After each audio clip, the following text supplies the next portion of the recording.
Hi. So a lot of people talk to me about having lower limb injuries, so knee injuries, ankle injuries and calf injuries, and the fact that they can't stay mobile because a lot of pain and discomfort down at the knees and the lower limb. Well, we still have our upper limb, we still have our upper body, and we can still get the heart rate going with some upper body exercises.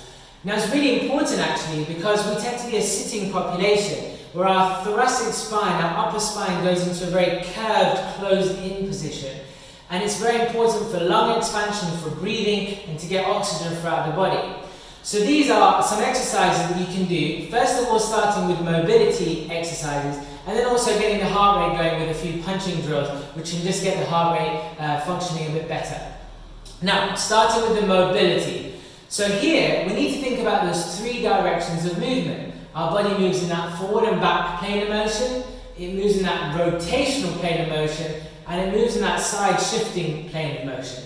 And we can use our hands to get that spine to move in those three directions. So for the mobility drills, you can take your hands nice and low,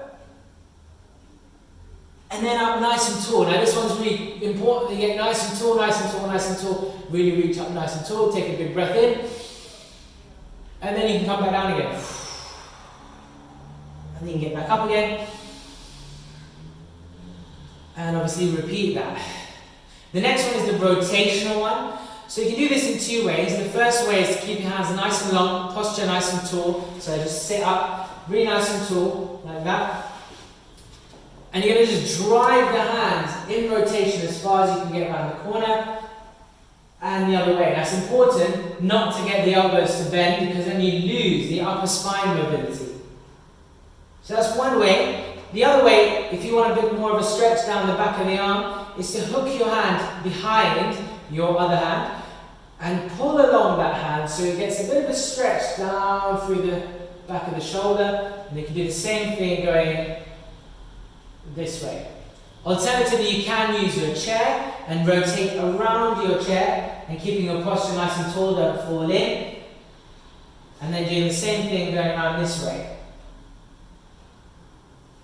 Now that's your mobility exercises, just to get the spine moving. You can then make those exercises a little bit more fun and a little bit more movement, a little bit more exciting. So what we can do is either you can actually drop your hands down and up a little bit quicker. You can do the rotations a little bit quicker. And also, you can do the side bending one, which we didn't talk about in the mobility, but you can do the side bending one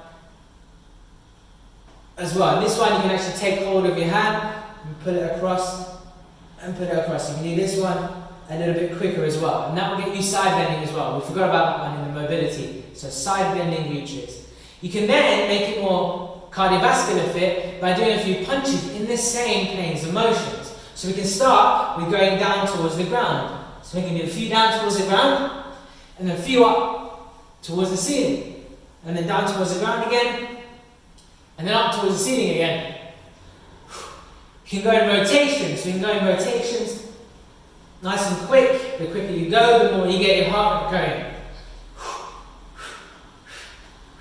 And then obviously we can go sideways, so we're going in that sideways plane. So this is where we're going above the head in that sideways motions.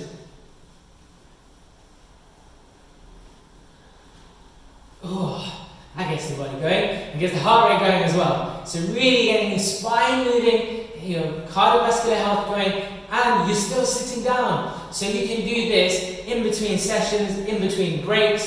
If you're on the computer for a long time, you've just got 5 minutes, put a timer on there, you've got 5 minutes, and you can do this within 5 minutes quite easily. And if you're thinking about it, doing 5 minutes regularly throughout the day, you could clock 15-20 minutes of these movements and make sure the spine is moving freely.